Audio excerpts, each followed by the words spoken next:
Seja bem-vindo ao podcast Juízo e Sabedoria. Tema: O Sermão do Monte. Produção: Juízo e Sabedoria. Publicação: Editora Fortes. Apresentamos inicialmente o conteúdo bíblico e interpretações, em seguida as reflexões sobre o tema. Capítulo 5. O adultério e a pureza interior. A batalha invisível do coração. Mateus 5, 27 a 30. Introdução. Neste trecho do Sermão do Monte, Jesus toca em um dos temas mais delicados e atuais da vida humana: a sexualidade e o desejo. Ao abordar o adultério, ele novamente revela que a justiça do reino vai além das ações visíveis. Ela alcança os pensamentos, os olhares e as intenções. Num tempo como o nosso, em que a sexualidade é frequentemente tratada com banalidade, consumo e desrespeito, a palavra de Jesus é um chamado à pureza, à integridade e à santidade relacional. Texto bíblico, Mateus 5, 27 a 30. Vocês ouviram o que foi dito: não adulterarás. Mas eu lhes digo, qualquer que olhar para uma mulher com desejo impuro, já cometeu adultério com ela no coração. Se o seu olho direito o fizer pecar, arranque-o e jogue-o fora. É melhor perder uma parte do corpo do que ser todo ele lançado no inferno. E se a sua mão direita o fizer pecar, corte-a e jogue-a fora. É melhor perder uma parte do corpo do que ir todo ele para o inferno. Análise e interpretação. 1. Vocês ouviram, mas eu lhes digo. Versículo 27 e 28. O mandamento de não cometer adultério já era conhecido. Êxodo 20, 16. Mas Jesus vai além da traição conjugal visível. Ele denuncia o olhar que cobiça e o desejo que fantasia o pecado. O olhar impuro é o início de uma infidelidade do coração. Jesus não está condenando a beleza ou a atração natural, mas o cultivo intencional de pensamentos lascivos, que desumanizam o outro e nos escravizam internamente. Teologia do desejo. O desejo sexual no plano de Deus é belo e sagrado dentro do amor e da aliança. Mas fora disso pode tornar-se um fogo destruidor. Cantares ou Cânticos dos Cânticos 8:6 e Provérbios 6:27 e 28. 2. Se o teu olho, se a tua mão, versículo 29 e 30. Jesus usa uma linguagem hiperbólica, exagerada de propósito, para mostrar a gravidade do pecado interior e a urgência da pureza. O olho representa aquilo que desejamos. A mão representa aquilo que fazemos com o que desejamos. O que ele está dizendo? Lide com o pecado com radicalidade. Corte o mal pela raiz. Evite as fontes da tentação. Aplicação prática atual. Isso pode significar sair de um grupo, bloquear uma rede social, buscar ajuda, confessar um vício ou até fazer uma pausa digital. A pureza não nasce por acaso. Ela exige vigilância, decisão e graça. Conexões interdisciplinares. Na psicologia, pensamentos recorrentes formam hábitos mentais. O olhar repetido molda o desejo. Combater o pecado começa com a higiene mental. Na filosofia estoica e cristã, ambos ensinam domínio próprio, enkrataia no grego. Mas Cristo oferece não só autocontrole, mas um novo coração. Na sociologia do corpo, em tempos de hipersexualização, o corpo é mercantilizado. Jesus restaura sua dignidade, chamando a castidade, respeito e amor genuíno. Aplicações práticas. Cultive pureza mental. O que você lê, assiste, comenta e compartilha está construindo ou destruindo sua integridade. Pratique o olhar redentor. Veja o outro como pessoa, não como objeto. Busque ajuda se necessário.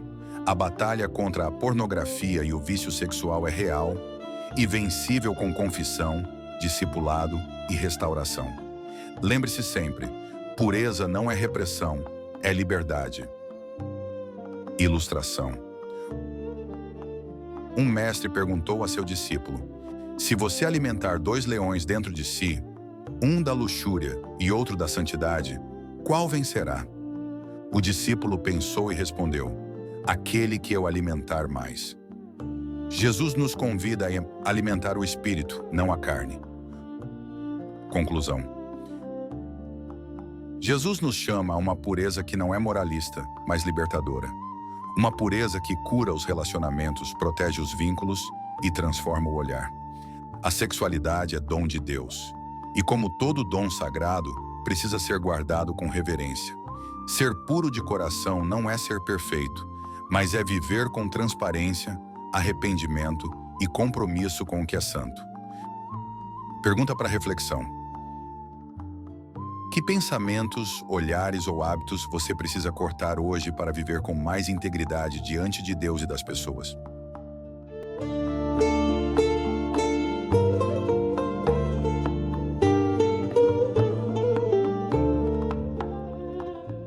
Agora vamos ouvir as reflexões sobre o conteúdo apresentado.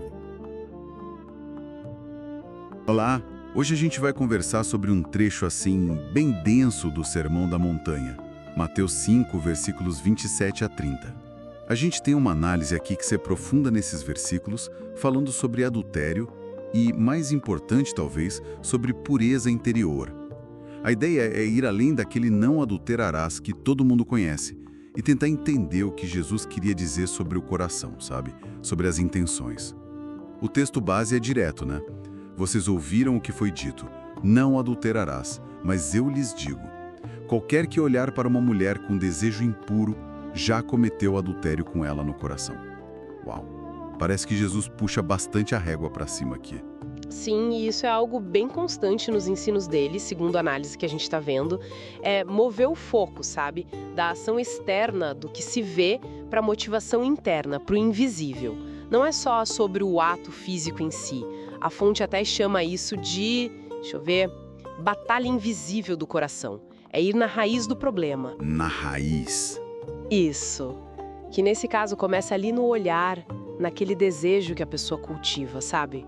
Intencionalmente. Essa mudança para o interno é fundamental. E a fonte que a gente tem detalha um pouco mais o que seria esse olhar impuro, né? Não é qualquer olhar. Não, de jeito nenhum. A análise faz essa distinção bem clara. Jesus não está condenando, a atração natural, a beleza que a gente vê. Isso é normal. O problema é aquele olhar que cobiça, que reduz o outro a um objeto, né? Para a própria satisfação. É a infidelidade que já começa ali, na mente e no coração, mesmo sem ter acontecido nada fora. Entendi.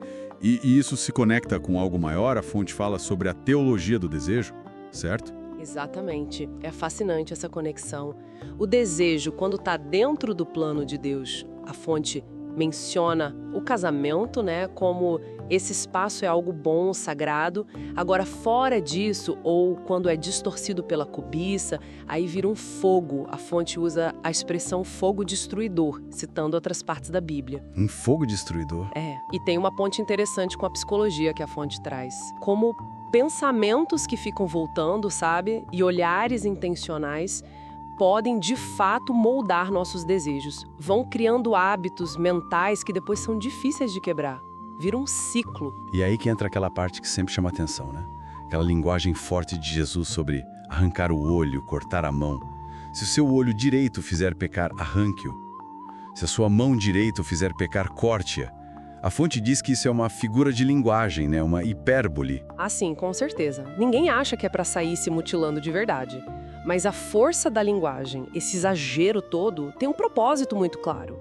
É para mostrar a gravidade absurda do pecado interno e a urgência, total de lidar com isso de forma radical, decisiva mesmo. Radical? Isso.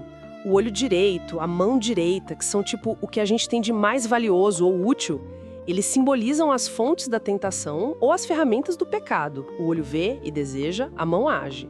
A mensagem é: corta o mal pela raiz, toma uma atitude drástica já para evitar o que te leva a cair. É uma linguagem que choca mesmo. Feita para, talvez, acordar a gente para a seriedade que Jesus via nisso tudo, né? Nessa questão interna. E como que a gente aplica isso hoje? A fonte dá exemplos? Dá sim. A análise sugere coisas bem práticas. Pode ser, sei lá, cortar a relação com um grupo que só te puxa para baixo, que incentiva a coisa errada. Pode ser bloquear certas coisas em rede social, sabe? Perfis, conteúdos que são gatilho para você. Ou até procurar ajuda profissional para lidar com o vício, tipo pornografia. Ou mesmo, fazer um detox digital mais sério para reajustar os hábitos de consumo de imagem, de informação. A pureza exige essa vigilância, né? E decisão ativa. Não é passivo? Faz todo sentido. Tem até uma ilustração que a fonte usa que eu achei bem forte. A dos 2 leões. Essa mesmo. É ótima, né? Um leão representando a luxúria, o outro a santidade. Qual vai vencer? Aquele que você alimentar mais, com seus pensamentos, suas escolhas, seus olhares. É uma escolha diária, constante. E olhando assim para o quadro geral, qual o impacto maior desse ensino todo? Olha, o argumento da fonte é que, ao focar nessa pureza de dentro, Jesus está, na verdade, restaurando a dignidade da pessoa, a dignidade integral. Ele está indo contra uma cultura, tanto a da época dele quanto a nossa hoje, né? A análise até menciona a sociologia do corpo, a hipersexualização, uma cultura que muitas vezes trata o ser humano como mercadoria, como objeto, especialmente a mulher. Entendi. Então, a pureza nesse sentido não é vista como repressão, sabe?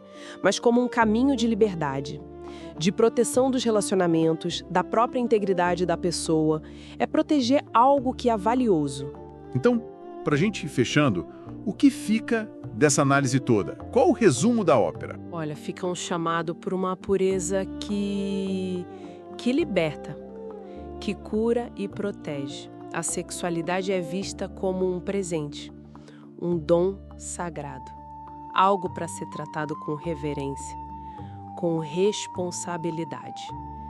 E ser puro de coração, como Jesus fala, não significa ser perfeito sem falhas. Ninguém é. Mas é viver com autenticidade, buscando ser transparente, reconhecendo os erros, se arrependendo e mantendo um compromisso, sabe? Um compromisso firme com o que é bom, o que é santo. Isso tudo leva a uma pergunta final, né? Uma pergunta que a própria fonte deixa para nossa reflexão. Exatamente. A questão que fica no ar é: que pensamentos, que olhares, talvez que hábitos, ou até que relacionamentos a gente talvez precise cortar hoje, de forma decisiva mesmo, para viver com mais integridade, diante de si, dos outros e para quem tem fé diante de Deus. É algo para a gente pensar, né?